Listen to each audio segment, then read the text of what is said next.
बच्चों, let's read the question. Question कहता है द ऑक्टाहेड्रल कॉम्प्लेक्स CONH3 6+3, ये कॉम्प्लेक्स आपको दिया हुआ है। इसके बारे में तीन स्टेटमेंट्स दिए हैं कि cobalt ion is in the +3 oxidation state, it is in the 3d6 electronic configuration, diamagnetism exists, which of these are true, choose the correct option 1 and 2, 2 and 3, 1 and 3, 1, 2 and 3। तो इसमें से कौन सी स्टेटमेंट्स ट्रू हैं is what we have to choose here, right. तो अगर इस question में हम बात करते हैं अबाउट द की कॉन्सेप्ट, तो की कॉन्सेप्ट में हम यही कंपाउंड जो है वो डिस्कस करने वाले हैं, ठीक है ना। इसमें इसकी प्रॉपर्टीज डिस्कस करने वाले हैं, बेसिकली इसकी मैग्नेटिक प्रॉपर्टीज डिस्कस करेंगे, ऑक्सीडेशन स्टेट, इलेक्ट्रॉनिक कॉन्फ़िगरेशन, सब कुछ हम यहाँ पे बात करेंगे। तो देखो अमोनिया जो है एक न्यूट्रल लिगेंड है, तो यहाँ पे कोबाल्ट आपका +3 ऑक्सीडेशन स्टेट में ही होता है।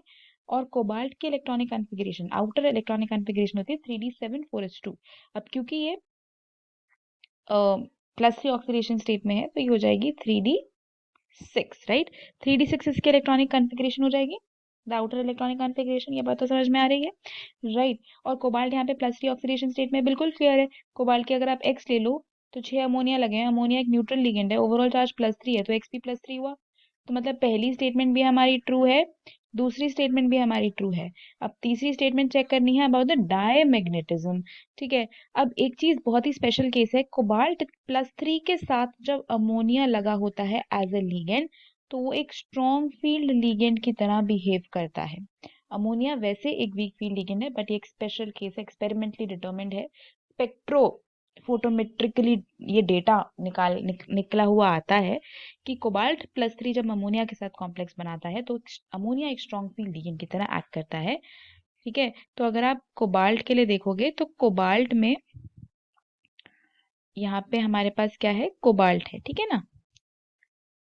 अब मैं यहाँ पे डायरेक्टली कोबाल्ट +3 की कॉन्फ़िगरेशन बना रही हूँ और ये मैंने पहले ही बता दिया कि ये स्ट्रॉन्ग फील्ड लिगेंड है। तो कोबाल्ट के पास जो 6 इलेक्ट्रॉन है वो 6 के 6 क्या हो जाएंगे, पेयर। तो ये इसका 3d है। तो बेसिकली यहाँ पे हम फॉर्मेशन देख रहे हैं CONH3 6+3 कॉम्प्लेक्स की, ठीक है। डायरेक्ट हम यहाँ पे फॉर्मेशन देख रहे हैं, ये आपका 4s है, ये आपका 4p है, ठीक है। अब क्योंकि 6 अमोनिया मॉलिक्यूल्स यहाँ पे आके लगे हैं तो ये कैसे लग जाएंगे, D2sp3 में लग जाएंगे। 2d एक s और 3p इन्वॉल्व हो जाएंगे हाइब्रिडाइजेशन में, D2sp3 ऑक्टाहेड्रल ज्योमेट्री हो जाएगी, इनर ऑर्बिटल कॉम्प्लेक्स बन जाएगा। सारे इलेक्ट्रॉन्स पेयर्ड हैं तो ये क्या हो जाएगा, डायामैग्नेटिक, ठीक है। तो ये वाली जो स्टेटमेंट है ये भी हो जाएगी ट्रू। तो all the statements here given are true. तो इस क्वेश्चन का the final answer is going to become option D. Hope you understood it well. Best of luck.